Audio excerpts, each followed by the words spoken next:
Hello parents, Dan Baker here, and this is our weekly update.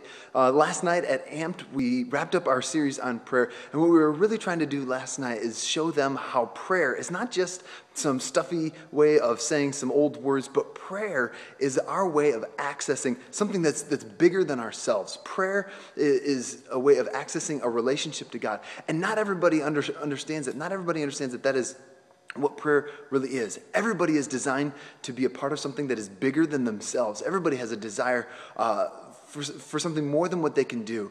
And God has a plan for you to be a part of something bigger in your life than just what you can do. He wants you to be a part of His plan and what He wants to do. And prayer is our way of accessing that. And so as a way of being a part of something bigger, some of you know we challenge our students to be a part of See You at the Pole.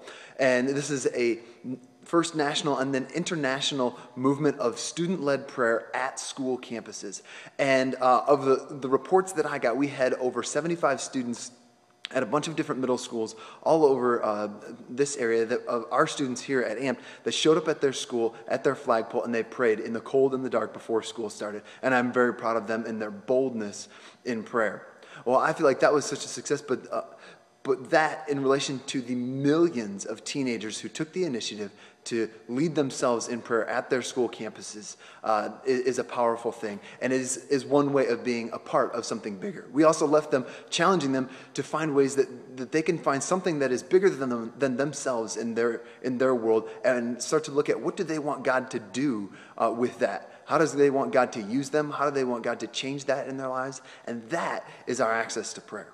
Well, that was AMP last night. As we look towards vertical reality this weekend, we are starting off in a new virtue of the month. As you may know, we have a virtue of the month, which is kind of a word that we pick, and it goes along with our children's ministry, our high school ministry, as well as the middle school ministry. We all will be using the same virtue every month. We'll all be teaching a little bit differently, but this week's word is creativity. And as we start looking at creativity, we want to go back to the origins of creativity. And the very first act of creativity is creation, God creating the world. And so we're going to start off looking at creation. That will be our focus this weekend. But the definition we will use for creativity is bringing action to your passion. Okay? God has created in each of us desires and gifts and abilities, which all sum up to be our passion, the things that matter to us, the things that get us excited in life. And when we put action to our passion, that is being creative.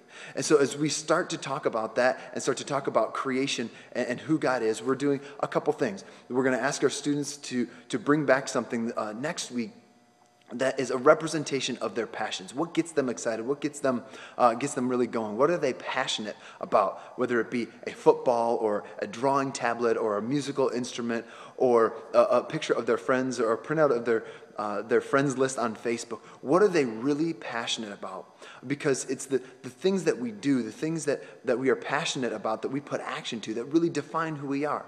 That's what defines God as we look this weekend at creation. The way He created and the decisions that He made show us a lot about who God is. So we're going to encourage them to bring something in the following week that shows us what their passion is. But also, as the topic of creation and God's existence can be a very big topic and a whole lot of questions, we're also creating a blog site, which you'll find the link at the bottom of this email, where students, if they have some questions, we can continue the conversation, because there can be lots of questions in lots of different areas.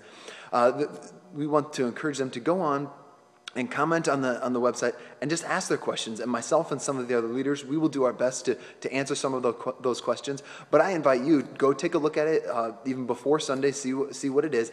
And as students start to comment, you can follow along and see what their questions are and where they're at on that. And if you feel comfortable posting your own questions or your own answers to what you think the answers might be to those questions. So that's going to be out there, that blog site, and we're going to be asking students to bring back something that they are passionate about. So if you can help us with those things and be aware of that, that would be awesome. Also, I wanted to make you parents aware of one other thing that we do in Vertical Reality. You know, Vertical Reality is a student service. We don't call Vertical Reality a church service. It's during one of our church services, but it is a program designed for middle schoolers. But once students start getting to middle school, we really want to start encouraging them to to know what it means to be a part of the larger body, a part of the rest of the church. And so we encourage our students, once they're here at Vertical Reality, to stay with us and join us, sit with us during the 11 o'clock church service so that they can see all of what our church really is. It's not just middle school. It's not just the fun and crazy things that we may do here. We are a part of a larger body, and we want them to begin to experience that once they hit middle school. So if you can help us out with rides or going to the service as well, that would be great, because we feel like that is really one huge part of the whole experience of students being a part of church. So those are a few updates and a few reminders for you for this week. Again, please feel free to contact me if you have any questions, concerns, or if there's any way that I can help you or your family. I hope you have a great week.